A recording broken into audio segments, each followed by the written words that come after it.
Vous dites que Dieu a tout créé, qu'il règne sur tout. Et ça, je ne suis pas d'accord. La science n'a pas vérifié cela. Donc, je ne peux pas y croire. Je ne crois qu'en tout ce qui est créé par la nature et change au cours de l'évolution.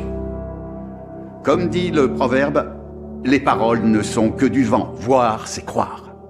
Ce qu'on ne peut pas voir de ses yeux n'existe tout simplement pas. Considérons les gens qui croient en Dieu. Qui a vu Dieu? À qui Dieu est-il apparu? Expliquez-moi donc cela. Il me semble clair que la croyance en Dieu est fondée sur l'imagination humaine. En fait, c'est comme dans le proverbe.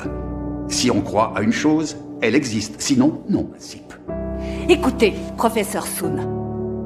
Vous dites que parce que les gens ne voient pas Dieu, alors Dieu n'existe pas. Et quand vous vous prosternez devant la tablette d'une personne décédée, est-ce que vous voyez l'âme du défunt? Vous répétez que Dieu n'existe pas et vous prêchez l'athéisme à grande échelle.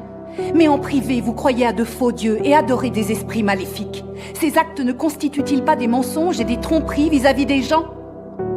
Vous voyez bien que les paroles et l'œuvre du vrai Dieu sont la vérité et qu'elles apportent à l'homme lumière et salut. Dieu est esprit. Bien qu'on ne puisse voir son corps spirituel, on peut entendre Dieu prononcer des paroles. Et on peut voir l'œuvre de Dieu. C'est un fait qui est absolument irréfutable. Depuis des milliers d'années, Dieu parle, guide les hommes, sauve l'espèce humaine et régit le destin du genre humain. Dieu a également révélé de nombreux actes. L'expérience humaine et la connaissance pratique de ces choses ont donné lieu à bien des proverbes, tels que « Aide-toi et le ciel t'aidera »,« L'homme propose, Dieu dispose », « Les hommes sèment, mais la récolte dépend du ciel », « Le ciel donne toujours un moyen », « Les plans des cieux supplantent les nôtres », « Le destin de l'homme est écrit dans les étoiles », etc. Tout cela prouve bien qu'il existe un souverain qui régit et agence tout le monde humain, qui dirige, bénit et nourrit cette humanité.